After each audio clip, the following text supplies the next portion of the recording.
उसके अनुरूप गति मिलती है। तो हमें ये मन में दृढ़ संकल्प करना चाहिए, मुझे तिर्यंच गति में नहीं जाना है, मुझे नरक में नहीं जाना है।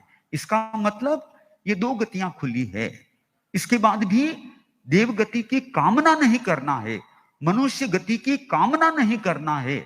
बस कामना तो एक ही करना है, मोक्ष मोक्ष मोक्ष, आत्मा परमात्मा बने, यह कामना सही है। कोई तीर्थंकर बनने की भी कामना करता है, वह भी सही नहीं है। गुरुदेव तुलसी हमें प्रेरणा देते थे कि ये तीर्थंकर की कामना करना, ये उदय की कामना करना है, क्योंकि नाम कर्म के उदय से तीर्थंकर बनता है।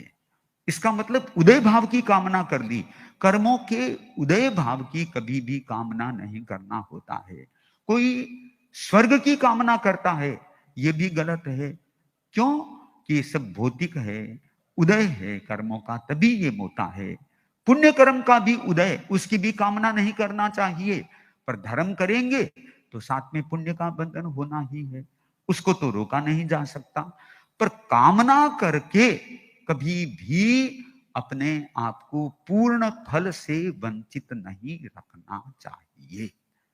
इसलिए हमारे भीतर भौतिकता की कामना नहीं हो।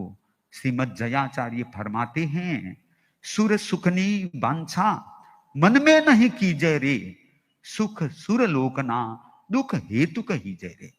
कोई व्यक्ति देवलोक की कामना करता है, इच्छा करता है, भावना करता है, वो व्यक्ति मानो दुख की कामना करता है। क्यों?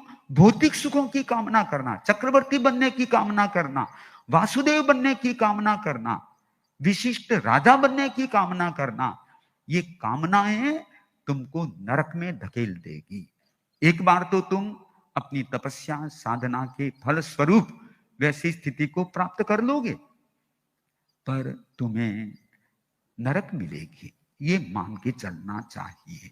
तो इसलिए तीर्थंकर नाम गोत्र बंधन की भी कामना नहीं होती है, एक सहज ही उत्कृष्ट रसायन भावों में आती है, तब जाकर के वो कर्म का बंधन होता है।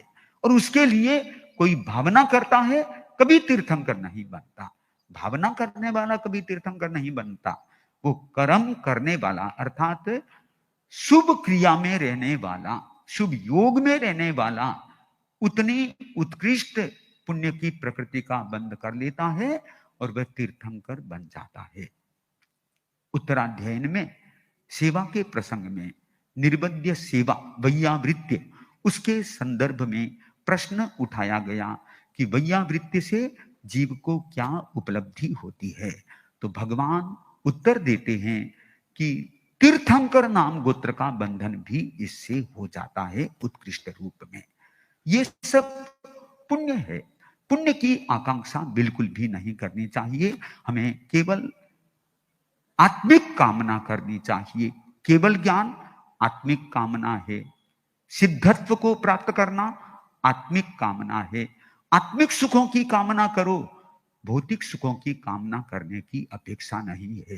तुम धर्म करते हो तो वे तो साथ में जुड़ ही जाते हैं। अब यहां पर साधना कर रहे थे मल्लीनाथ प्रभु, कितनी उत्कृष्ट साधना उनकी हो गई कि वे कितने ऊंचे देवलोक में चले गए।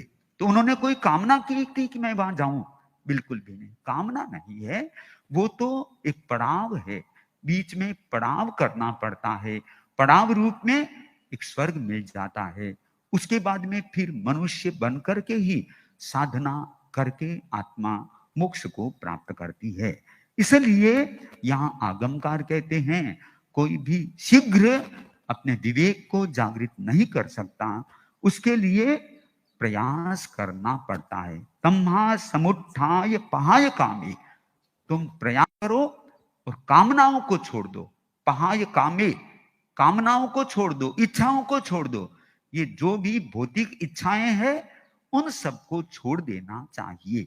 उनको छोड़ना ही ये विवेक जागृति होती है। और विवेक जागृत होगा फिर प्रत्याख्यान भी उस आत्मा के साथ में जुड़ जाएगा। समित यम समयाम